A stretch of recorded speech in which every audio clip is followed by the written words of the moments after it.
Bonjour!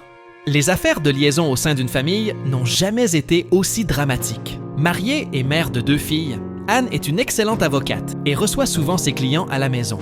Avec un mari constamment absent pour le travail, Anne se rend compte que son corps fane, complètement lassé de la routine de la vie de famille. Tout bascule lorsqu'arrive Théo, le fils aîné du mari. Anne y voit tout de suite l'opportunité de combler le vide manquant dans son mariage. Jusqu'où cela ira-t-il? Et comment cette affaire se terminera-t-elle? Un matin, Anne reçoit une cliente dans son bureau. La femme s'inquiète des menaces de viol de son voisin psychopathe. À la sortie du tribunal, Anne protège la jeune fille en la soustrayant de l'attention dangereuse des médias. Après le travail, Anne rentre chez elle et trouve Pierre, son mari, et ses 2 filles. Pierre s'apprête à partir pour Genève car son fils aîné Théo doit répondre devant la police après s'être impliqué dans un incident avec une enseignante. Ce jour, Anne emmène ses filles à l'équitation, puis rend visite à sa sœur Mina dans son salon. Anne rentre ensuite chez elle pour ranger la chambre de Théo, qui fait désormais partie de la famille. Anne veut expliquer au garçon qu'il doit garder la maison en ordre, mais Théo vient juste de prendre sa douche et se présente devant elle, vêtu d'une simple serviette. Anne lui montre un placard pour ranger ses vêtements. Pendant le déjeuner, les filles offrent à Théo un cadeau en signe d'affection, car elles sont très contentes de le revoir. Et le père dit à Théo de décorer sa chambre selon ses goûts. Le lendemain, Anne rentre tôt à la maison pour se reposer. À son arrivée, elle trouve un porte-clés devant la chambre d'enfant. Théo et les filles s'amusent dans le salon, sous le regard souriant de Anne, qui apprécie l'attention chaleureuse de Théo. Ce soir-là, Pierre fait part de ses frustrations professionnelles à Anne, qui l'encourage à faire une pause. Ils s'embrassent, et Pierre mentionne la conversation agitée qu'il a eue avec Théo ce matin, après l'avoir surpris en train de fumer dans sa chambre. Plus tard, Anne et sa sœur Mina rentrent des courses, mais sont surprises de découvrir le bazar dans la maison, comme si elle avait été cambriolée, et son sac a disparu. Alors elle demande à Théo de vérifier ses affaires et appelle son mari. Au travail, Anne rencontre Sarah, une cliente, et son père, qui renverse accidentellement une boisson sur son bureau, ce qui la contrarie. De retour à la maison, Anne essaie de mettre de l'ordre lorsque Théo lui propose son aide. Le garçon l'invite à se joindre à lui et aux filles pour un pique-nique au bord de la rivière, où ils profitent d'un repas relaxant. Après le repas, Théo et les jumeaux décident de se baigner dans la rivière. Dans l'eau, il encourage en plaisantant une femme à se joindre à eux.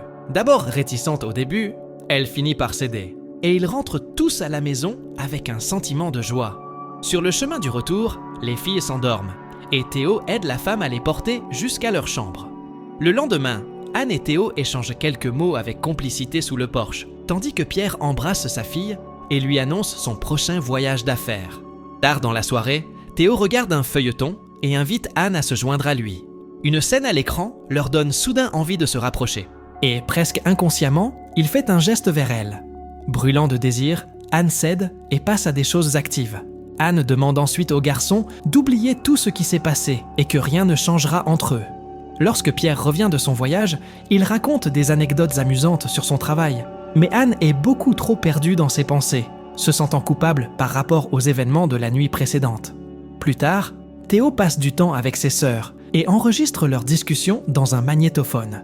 Il a envie qu'Anne participe à son idée, alors il lui propose de répondre à ses questions. Pendant leur discussion, elle lui raconte des choses personnelles sur sa vie. Théo ne cesse de fixer la femme et l'embrasse à nouveau, ce qui la laisse troublée. Il essaie ensuite de banaliser la situation, en espérant lui montrer sa maturité et sa bienveillance. Plus tard, l'avocate rencontre un client au travail et remarque des signes inhabituels dans son comportement, ce qui l'incite à appeler les services de protection de l'enfance pour qu'ils procèdent à un contrôle approfondi de la famille. À la maison, c'est l'anniversaire des jumelles.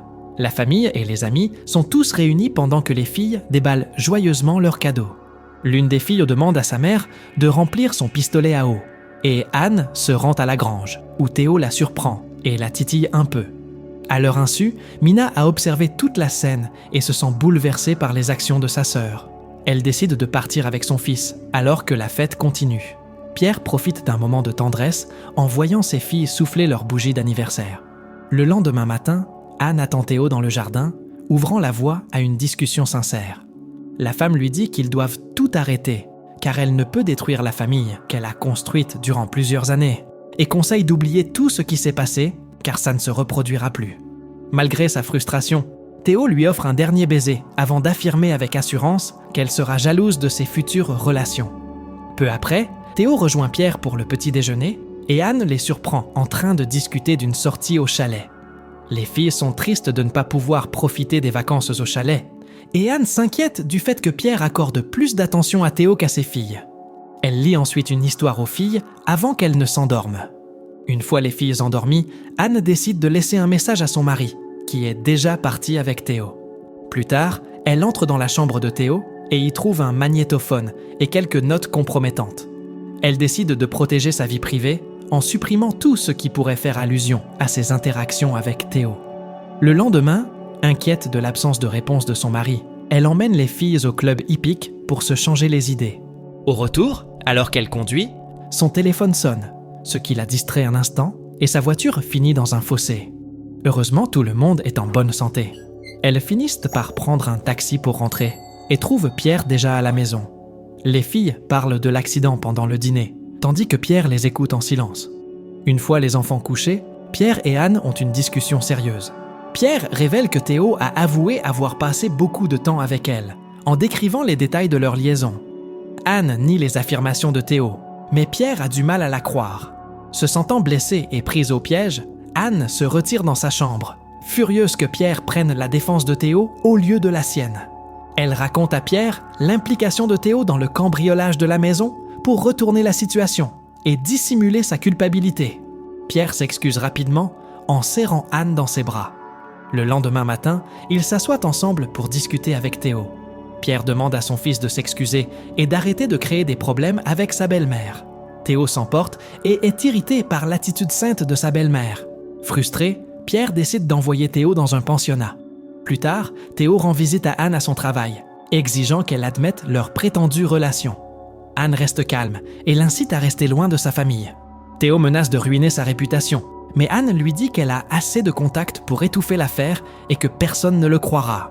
Le jour de Noël, Sarah vient remercier Anne pour son aide. Mina, Pierre et les enfants font la fête ensemble, et Mina et Anne se réconcilient. Pendant les festivités, Pierre surprend Anne en lui offrant un magnifique bracelet, sous le regard admiratif des autres femmes à la fête. Ce soir-là, pendant que tout le monde dort, Théo se présente devant la maison de son père, ivre et très agité.